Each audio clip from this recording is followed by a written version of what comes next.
Yeah, welcome to my first narrated game room tour, and this is the smallest of my 3 game rooms.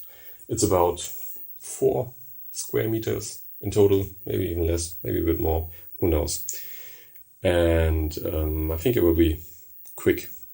It's not so much to talk about, so maybe we start on the left here.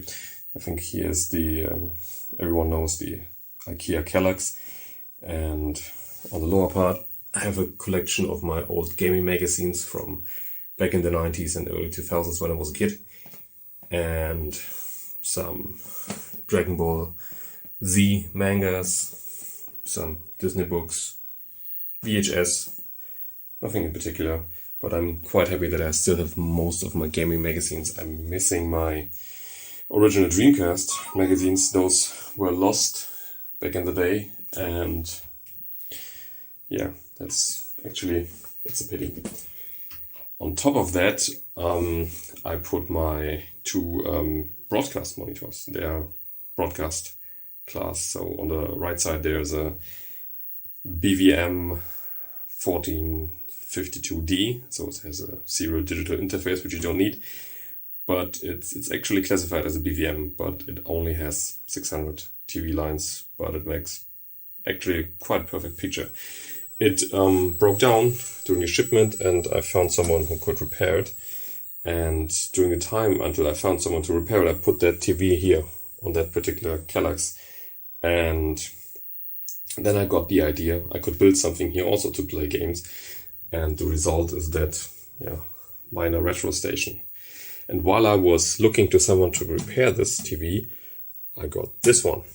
And they fit perfectly together as a JVC BM. It has 750 TV lines, so it's the same class as the BVMs with 800 TV lines from Sony. It makes an incredibly sharp picture. The video cannot capture it, and it's perfect for retro gaming. I love it. They are both very good, but this one clearly is the best one I have, and was quite expensive back in the day. As I could figure out, the list price back in 2001 was more than $1,200 for that little 14-inch TV. On top of that, there is my Japanese AES system. It doesn't have a UniBIOS or anything. I just wanted to have one because it's a good collectible item, and I really love Neo Geo games. They have a particular flair I like. On the right side, there's a Mega Drive, but it's a PAL version. But as you can see, there are no bars like you would be used to have on PAL games. And there comes the BVM into play, because you can stretch the picture easily in the menu and basically get the same picture as it would have been an NTSC game. The only problem is it still has that 70% slowdown.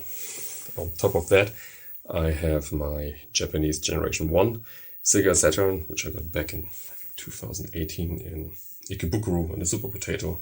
It was quite cheap, and it came with a This Is Cool controller, and the controller was actually more expensive than I paid for that particular Saturn with that controller together.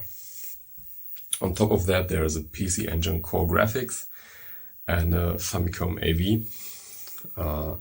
I got them both in Thailand for quite cheap. This one was like $30, complete in box. And this one not so much. This one was without box and was around $100. And if we turn around here, there starts my little Marvel corner, which I got the idea from because I had to put that particular 1UP arcade cabinet here to make space for my real candy cap, my Naomi Universal cabinet, or call it short Nook. And because it would not fit through that door, it's just too wide, and otherwise you would have to deassemble it. I put that three-quarter 1UP arcade. I put it here. And then I got the idea I could put all my Marvel movie figures here. If you get I think Detlef, I don't know what it's called, something Swedish. If you put those here, and I got 2 of the same kind. And I put my Hot Toys figures here, as you can see. On top of that, there are Diamond Select comic figures. Diamond Select makes pretty bad figures, but the comic versions of them, where you don't need too much coloration, not much detail. They look perfect. They are sculpted very good and they look awesome, and they're quite cheap. And here I have a Kotobukiya, a Japanese war machine, and down here is Tony Stark. And those are real comics back from the day when I was a kid. They're from the mid-90s, I think 1995, 1996, somewhere around that time. I bought them as a kid and I still have them, and I found them a while ago in under the roof of my parents' house, and I thought, well, I will not read them anyway anymore. What could you do with them? So I took the ones with the best covers, and all the covers that I liked, and put them in a frame, and now they're here. So basically that's it for this small room, and this is the next room, but there's still something to do about that room, so this will be later on another video, just a short preview. Yeah, welcome to the second part of my game room tour, going to room number 2, and let's start in that small corner here. That is basically the door that leads to the other room we saw before. And I'm a huge Xeno fan, not only Xenoblade but also the originals, Xenogears and Xenosaga. And here you can see my Xenoblade Chronicles X wall scroll and my original poster, but for the Southeast Asian version of Xenoblade Chronicles 3, which I brought for my last vacation. Funny thing is they have the same ERSB rating as in the US, but just in Asia, in Thailand for instance. And I said to the shop, I only buy that game if you give me your one and only poster. And then they said, yes, okay, I sell you the Southeast Asian version with that particular poster. And I love it. It's nice of you. And if you go to the right side, you see initially that was thought to be a Marvel corner, which then moved to that other room.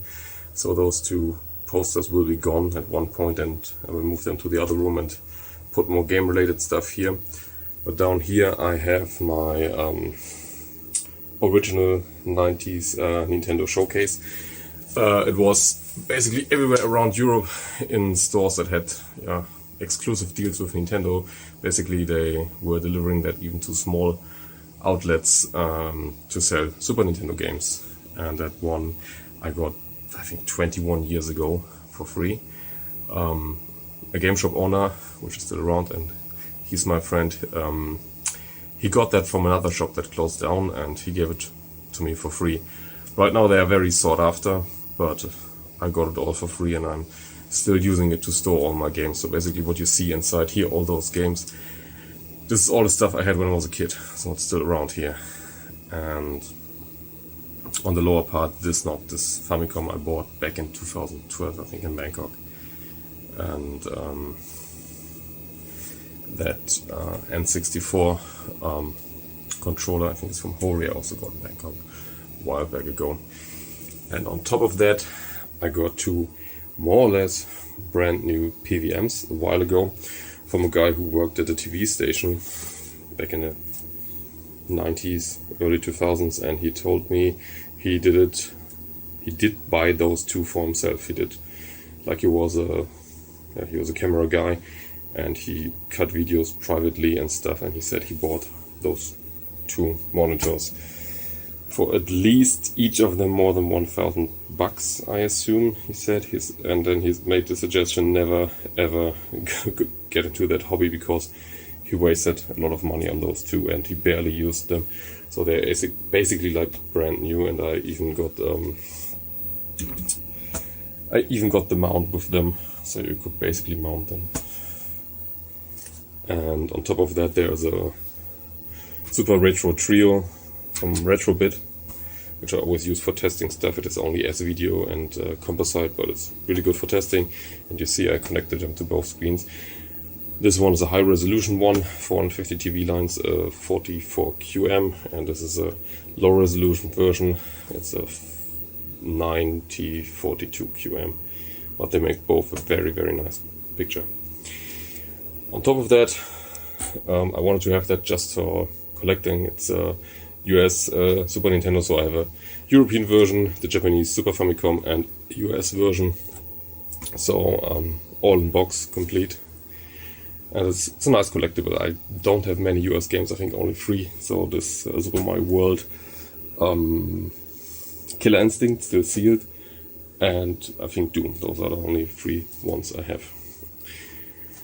If we go to the right side, there I have my Naomi Universal Cabinet, or short for Nook. And I was looking for quite some while to get a Japanese candy cabinet, and getting this stuff is really difficult and really hard and expensive.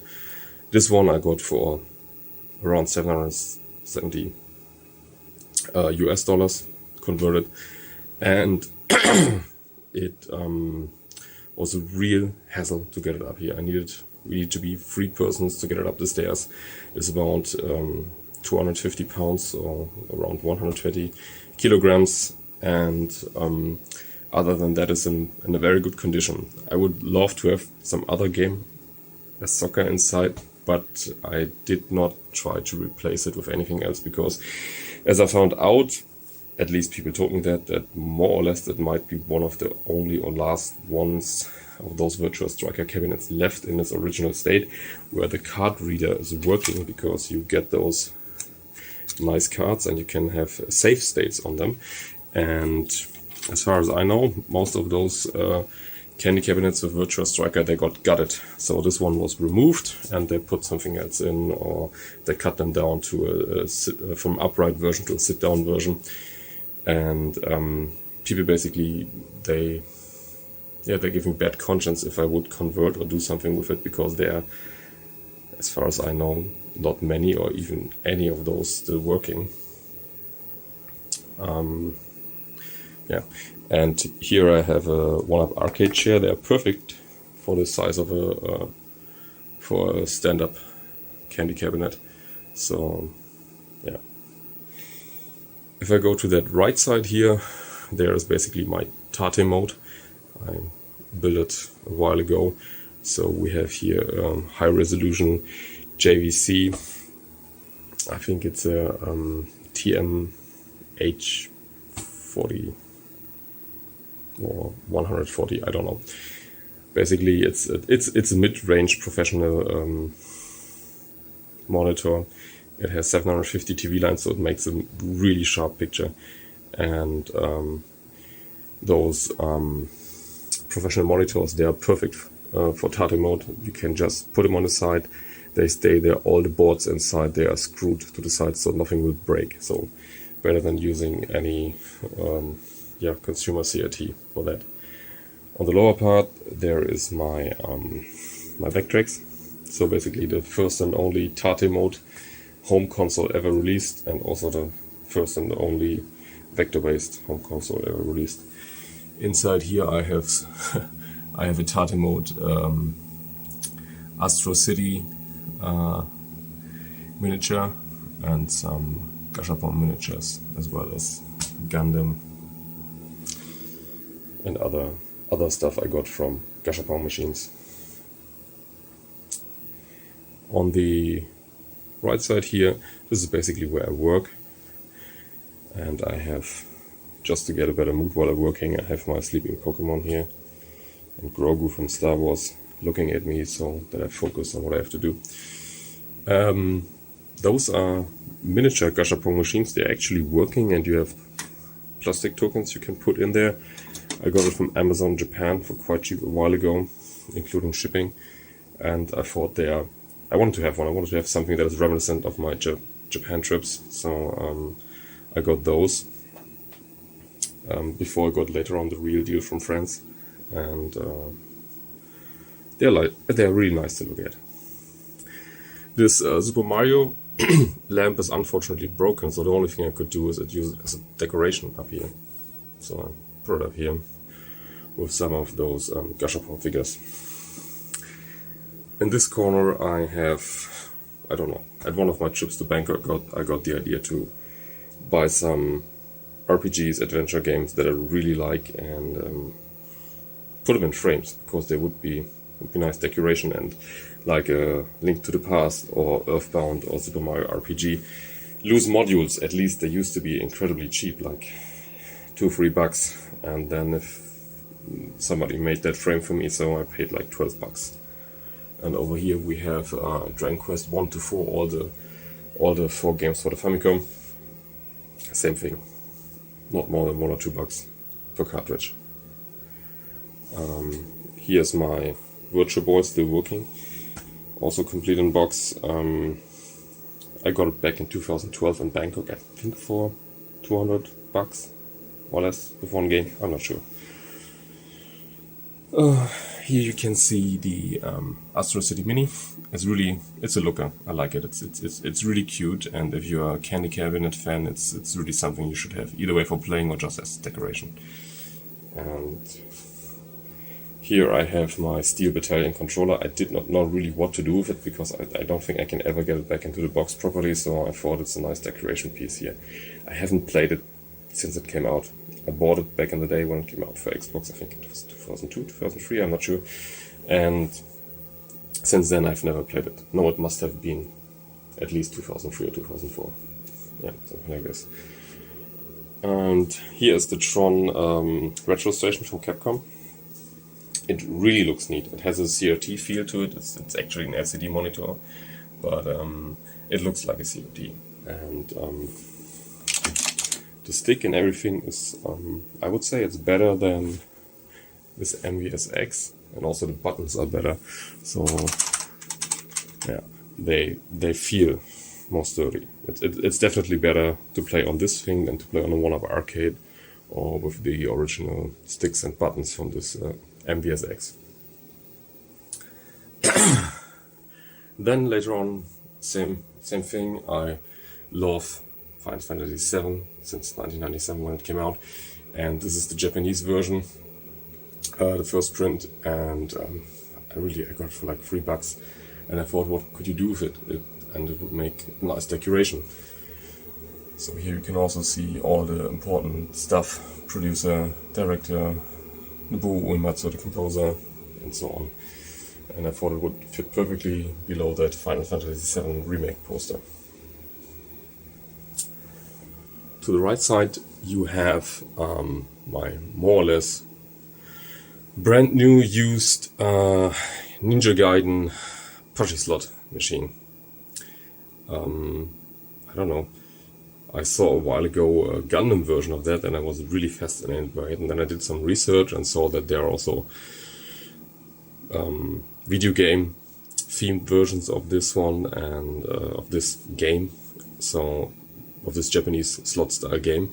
And actually I would also love to have the Metal Gear Solid 3 one, but unfortunately it's a bit too pricey.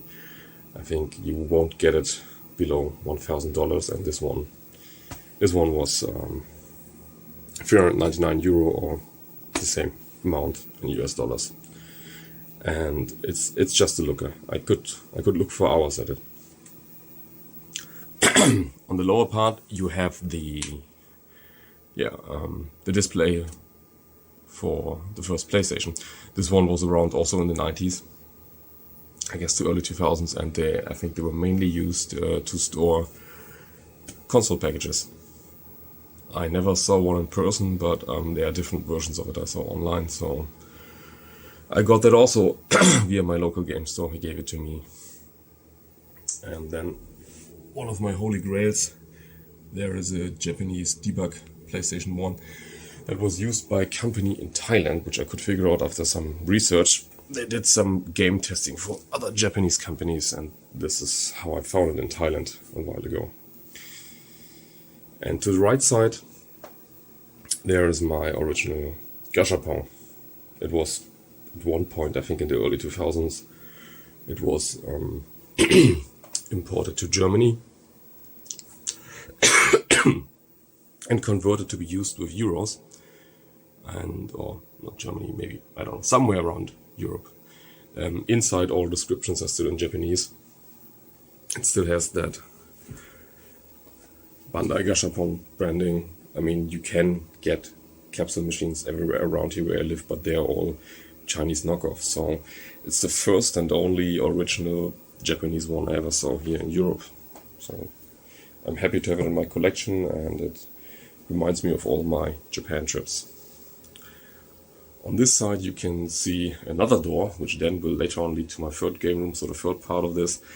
And yeah, other cheap games I got back when I was in Thailand last year, and I thought I could use as decoration because I love those games. So I have them multiple times. I have the US version of Xenogears, I have the US version of Xenosaga, as well as the Japanese Collector's Edition, and I also have the US version of Chrono Cross. So those are some games I really love and enjoy.